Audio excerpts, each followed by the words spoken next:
Hello students, once again welcome to my YouTube channel. और अब हम लोग हाइपरबोला जो चैप्टर है उसके कंटेंट को आगे बढ़ाते हुए इस लेक्चर में हम लोग सबसे पहले जो शुरुआत करने जा रहे हैं वो है position of a point with respect to hyperbola. अगर आपको याद होगा, आपने यही चीज़ ऑलरेडी पहले भी देख चुके हैं। कहाँ पर? आपने सर्किल में भी देखा, position of a point with respect to a circle, अपने पाराबोला में देखा, अपने इलिप्स में देखा। इसलिए यहाँ से जो भी कंटेंट हम लोग फर्दर आगे पढ़ते हैं, ठीक है, वो सिमिलर होता है जैसा कि हम लोग ऑलरेडी पढ़ चुके हैं। कहाँ पर? तो सर्कल में, पाराबोला में, इलिप्स में, ठीक है। इसलिए यहाँ से आपको जो बातें वो है वो आपको बहुत ईजी वे में समझ में आ जाएगा, क्योंकि ये चीज़ आप रिवीजन जस्ट लाइक आप रिवाइज कर रहे हैं इसको, क्योंकि एक ही चीज़ बार बार आता है। बस चेंज क्या हो जा रहा है, यहाँ पे चेंज हो जा रहा है कर्व का इक्वेशन, ठीक है। बाकी कॉन्सेप्ट्स में कोई अंतर नहीं है। जो कॉन्सेप्ट्स, जो स्ट्रेटजी आप वहाँ फॉलो करते थे, सेम टू सेम स्ट्रेटजी आप यहाँ फॉलो करते हैं, ठीक है। चलिए, तो हम लोग यहाँ एक पॉइंट कंसिडर करेंगे और एक हाइपरबोला कंसिडर करेंगे। तो यहाँ करते हैं, let us consider a hyperbola. Hyperbola कौन सा हाइपरबोला? तो x square by a square minus Y square by b square is equal to 1 या -1 इज इक्वल टू 0। इसको हम लोग एस से इंडिकेट करते हैं। एंड ए पॉइंट, और एक पॉइंट कंसिडर कर लेते हैं P, जिसका कोऑर्डिनेट है x1, y1।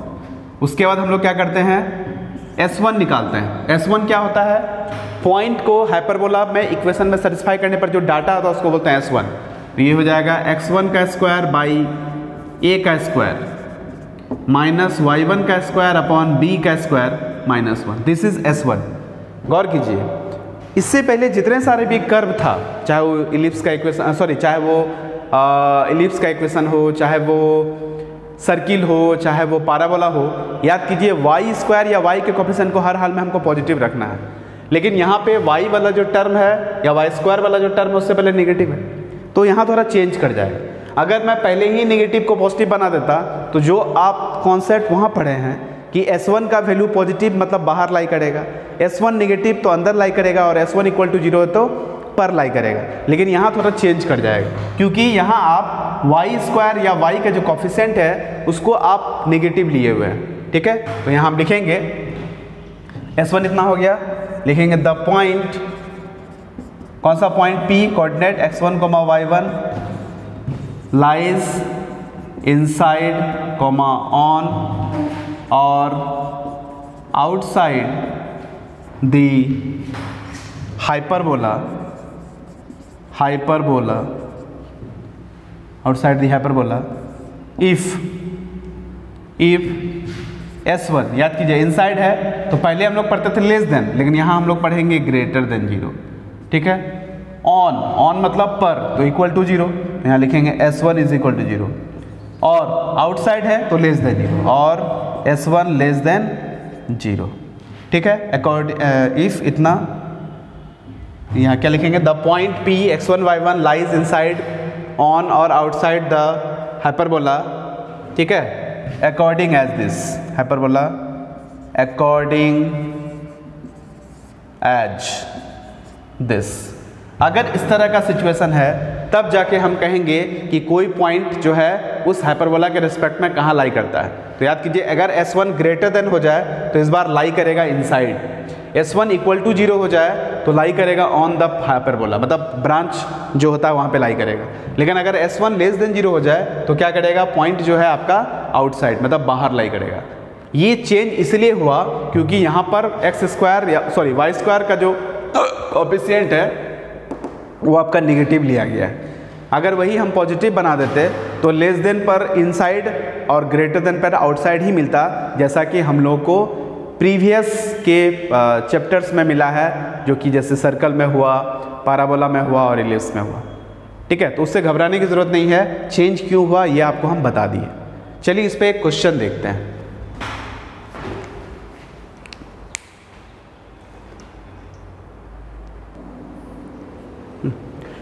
एक क्वेश्चन है, कह रहा find the position of the point 5, -4 relative to the hyperbola this. So this is the equation of hyperbola and we have to decide where the point lies. ठीक है, चलिए क्या करते हैं सॉल्यूशन। s कितना है जी, तो 9x का square minus Y square minus 1 is equal to 0। ठीक है, पॉइंट कितना था p, जिसका कोऑर्डिनेट है आपका 5,-4। ठीक है, तो देयरफॉर s1 पता कीजिए।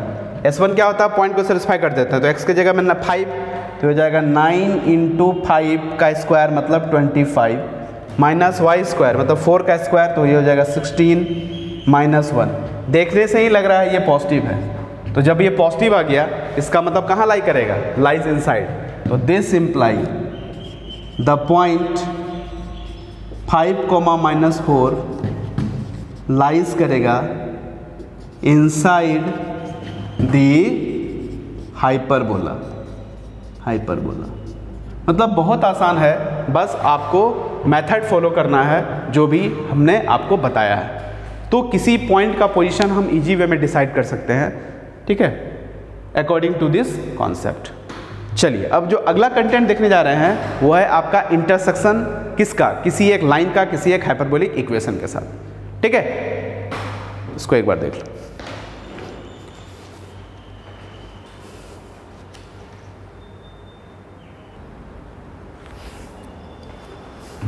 हेलो स्टूडेंट्स, अब हम लोग आगे का कंटेंट पढ़ने जा रहे हैं इंटरसेक्शन किसका, तो intersection of A line and A hyperbola.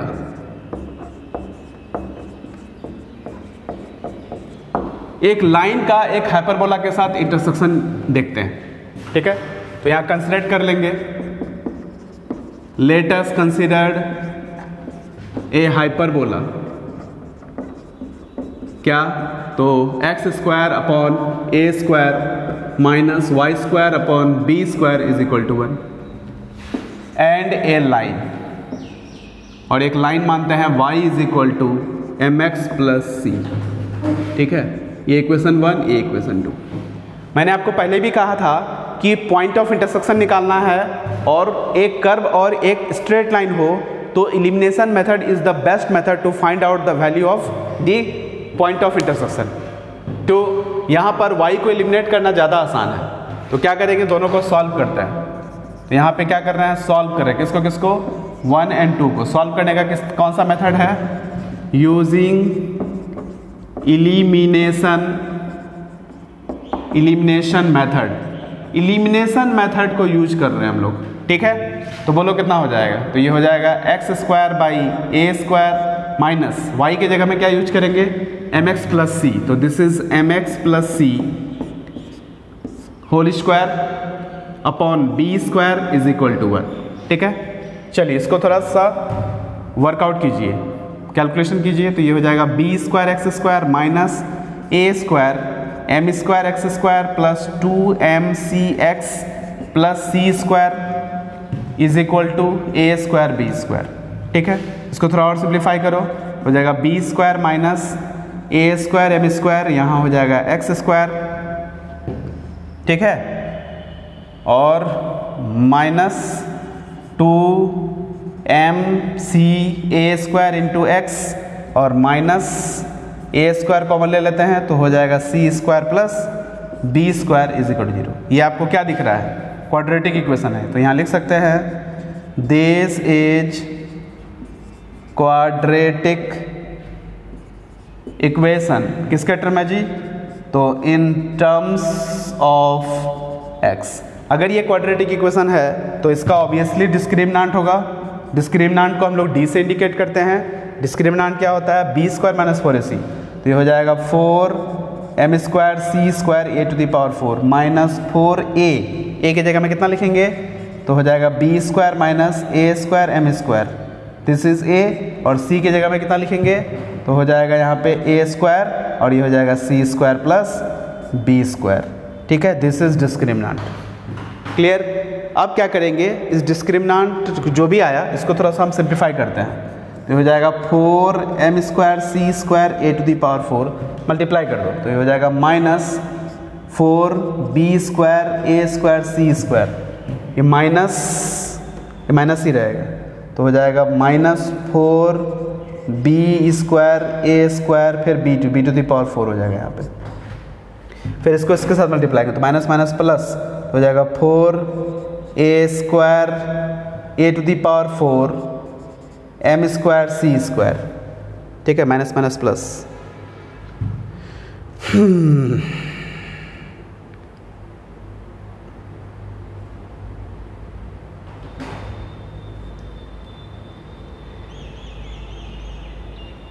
और इसको इसके साथ मल्टीप्लाई कर देंगे तो हो जाएगा minus plus 4 A to the power 4 M square B square. कोई कैंसिल हो रहा है क्या? M square C square 4 A square A to the power 4 M square B square.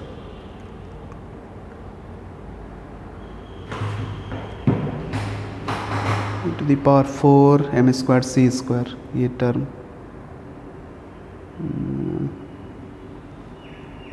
एक टर्म तो कैंसिल होना चाहिए था। एक मिनट,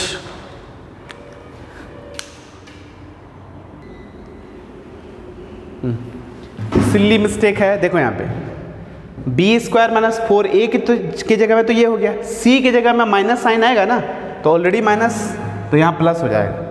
तो इसका मतलब ये जो माइनस था ये दोनों प्लस हो गया, और ये दोनों जो प्लस था ये आपका माइनस में आ जाएगा। और इस बेसिस पर ये पहला वाला टर्म ये सेकंड लास्ट के साथ कैंसिल आउट हो जाएगा।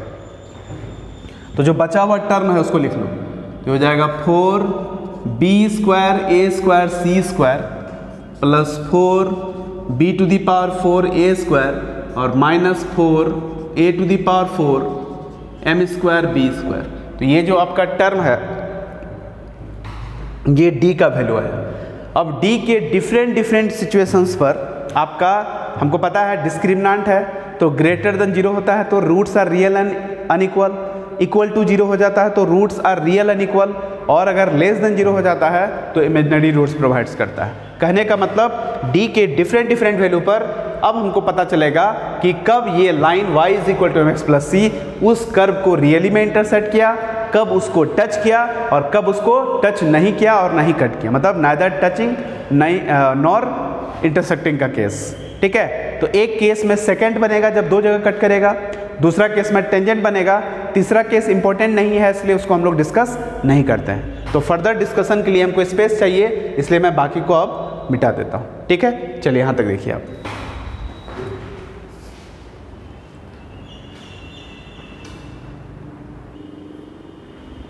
चलिए अब हमको चाहिए सेकेंड का मतलब दो जगह इंटरसेक्ट करेगा, इसका मतलब उस केस में d ग्रेटर देन 0 होगा, तभी तो roots are real and unequal होगा। ठीक है, तो सेकेंड के केस में d ग्रेटर देन 0 होगा। तो एक काम करते हैं, इन दोनों को एक साथ लिखो तो ये हो जाएगा 4 ए स्क्वायर बी स्क्वायर सी स्क्वायर और प्लस 4 ए स्क्वायर बी स्क्वायर कॉमन ले लेंगे तो यहाँ बचेगा बी स्क्वायर और माइनस यहाँ बचेगा A square M square. I hope इतना ही होगा। ठीक है, ये आ गया आपका। तो दिस इज ग्रेटर देन 0।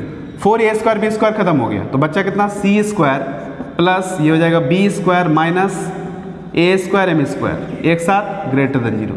ठीक है, तो ये जो कंडीशन दिख रहा है, या फिर ये कह सकते हैं कि सी स्क्वायर ग्रेटर देन ये हो जाएगा A square M square minus B square. तो दिस इज द रिलेशंस। ठीक है, ये वो रिलेशन है जो कि इंडिकेट कर रहा है कि अगर ये कंडीशन हो जाए तो उस केस में ये वाला जो line y is equal to mx plus C है that will be the second, मतलब वो उस केस में कर्व को दो जगह पे कट करेगा। तो this is the condition for second. अब आते हैं फॉर टेंजेंट या टेंजेंसी का केस। तो इस केस में हमको पता है d बराबर 0 होगा, तो obviously C square is equal to कितना हो जाएगा A square M square minus B square. अब जरा सा गौर कीजिए, अगर आपने कंडीशन ऑफ टेंजेंसी पढ़ा होगा इलिप्स में, तो इलिप्स में कंडीशन ऑफ टेंजेंसी था C square is equal to A square M square plus B square, लेकिन यहाँ पे क्या है A square M square minus B square. मतलब अगर हम बी स्क्वायर को माइनस बी स्क्वायर से रिप्लेस कर दें तो जो कंडीशन ऑफ टेंजेंसी इलिप्स के केस में था वही कंडीशन ऑफ टेंजेंसी आपका क्या हो गया, हाइपरबोला के केस में आ गया। तो ये लिख सकते हैं this is required condition of tangency. ठीक है, तो यहाँ एक चीज़ और आप पता कर सकते हैं, क्या लिख सकते हैं, hence equation of tangent in slope form कितना हो जाएगा जी, तो y is equal to M x, अब प्लस माइनस जहाँ c है वहाँ पे लिखेंगे plus minus square root of a square M square minus B square. ये जो आपको दिख रहा है यही आपका हो गया टेंजेंट का इक्वेशन, किसके फॉर्म में, तो स्लोप फॉर्म में, जो कि फर्दर हमको पढ़ना है। ठीक है, फर्दर आगे आपको पढ़ना है, तो इसलिए ये चीज़ आपका पहले ही आ जाता है। तो आई होप कि ये हम लोग क्लियर हो गया कि कब ये जो लाइन है y is equal to M x plus C इस हाइपरबोला को 2 बार कट करेगा, और कब ये लाइन इस हाइपरबोला को टच करेगा, मतलब कब ये लाइन इस हाइपरबोला के लिए टेंजेंट का इक्वेशन हो जाएगा। ठीक है, चलिए अब हम लोग कुछ प्रॉब्लम्स देखते हैं और फिर इस लेक्चर को क्लोज कर देते हैं।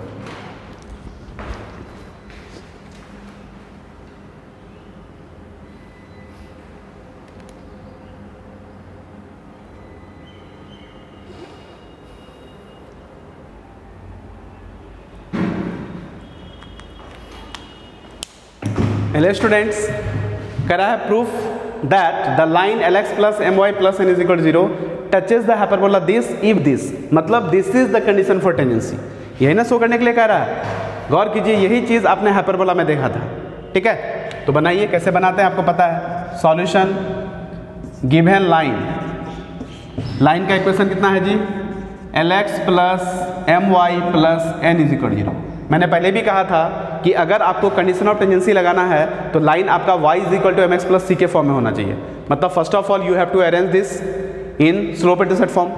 सो आप इस तरह से लिख सकते हैं m y is equal to minus l x minus n, तो therefore y is equal to minus l by m, ठीक है, x और माइनस n बाई m।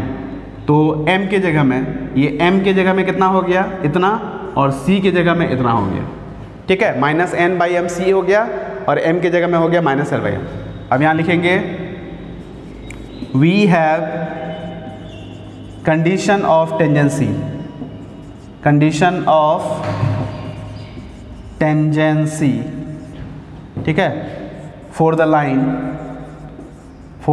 कौन सा line, y is equal to M x plus c to the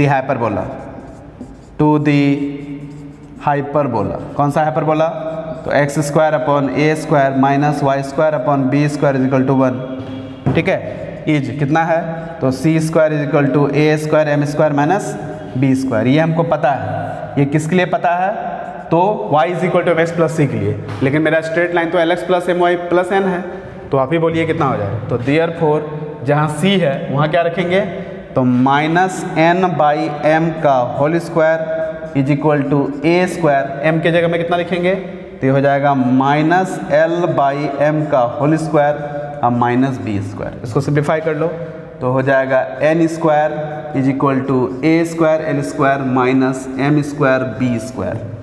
ठीक है, और नीचे का जो एम स्क्वायर हो गया वो आपका कैंसिल आउट हो गया, और आई होप कि इतना ही आपको दिखाना था।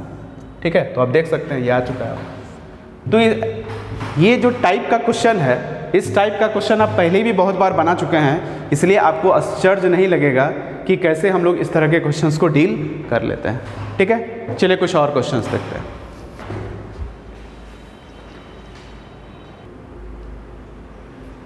हेलो स्टूडेंट्स, करा for what value of lambda does the line y is equal to 2x plus lambda touches the hyperbola. इसका मतलब जहाँ c है वहाँ पर है लेमडा और जहाँ m है वहाँ है 2। तो कहता है लेमडा का वैल्यू निकालो। अगर ये लाइन उस हाइपरबोला पे टेंजेंट है, मीन्स कंडीशन ऑफ टेंजेंसी को सेटिस्फाई करेगा। चलिए, लेकिन मैंने पहले भी कहा था कि लाइन अगर सजा हुआ नहीं है तो लाइन को सजाइए, और अगर कर्व नहीं सजा हुआ है तो कर्व को सजाइए। यहाँ ऑलरेडी लाइन सजा हुआ है और कर्व आपका अरेंज नहीं है। इससे पिछले वाले क्वेश्चन में क्या था, कर्व आपका अरेंज था, लाइन अरेंज नहीं था। तो दोनों में से दोनों अरेंज होना चाहिए। अगर दोनों डिसअरेंज है तो पहले उसको क्या करेंगे, अरेंज करेंगे, और तभी जाके आप डायरेक्ट वो कॉन्सेप्ट या जो भी फार्मूला आप पढ़े हैं कंडीशन ऑफ टेंजेंसी अप्लाई कर सकते हैं। ऐसा नहीं कि बिना उस फॉर्म में लाए आप direct condition of tangency apply कर दीजिएगा, गलत हो जाएगा। क्लियर, चलिए आइए। तो यहाँ पे लिखेंगे गिवन हाइपरबोला। सबसे पहले हाइपरबोला को अरेंज कर लीजिए। कितना है जी, तो ये हो जाएगा 16x² minus 9y² is equal to 144। इसको सजा दीजिए, तो इसको जब हम अरेंज करेंगे तो हो जाएगा x² 9 minus y² 16 is equal to 1। क्या किए, 144 से दोनों तरफ डिवाइड कर दीजिएगा तो आपको ये आ जाएगा। ठीक है, चलिए आइए अब आप यहाँ पे अरेंज कर सकते हैं। यहाँ लिखेंगे अकॉर्डिंग टू क्वेश्चन, क्या क्वेश्चन है कि y is equal to 2x plus lambda be tangent to hyperbola. Hyperbola कौन सा हाइपरबोला, तो इक्वेशन 1 हाइपरबोला 1। तो देयरफॉर c² मतलब lambda square is equal to a² m²। a² मतलब 9 इंटू m² मतलब 2 का स्क्वायर मतलब कितना 4, a² माइनस b² तो माइनस b² मतलब 16। ठीक है, तो कितना हो जाएगा 9 चक्का 36 माइनस 16 करने का मतलब 20। तो लेमडा स्क्वायर 20 हो गया, इसलिए लेमडा बराबर कितना हो जाएगा जी, तो ये हो जाएगा आपका plus minus square root of 20 मतलब हो गया 2√5। तो ये हो जाएगा प्लस माइनस 2√5। तो यही आपका फाइनल आंसर है जो कि आपको दिख रहा है। इसका मतलब अगर इस स्ट्रेट लाइन में लेमडा की जगह में या तो प्लस 2√5 डालो या तो माइनस 2√5 बट डालो, उस केस में ये वाला स्ट्रेट लाइन इस कर्व पर मतलब इस हाइपरबोला पर क्या होगा, टेंजेंट हो जाएगा। क्लियर, चलिए कुछ और सवाल देखते हैं।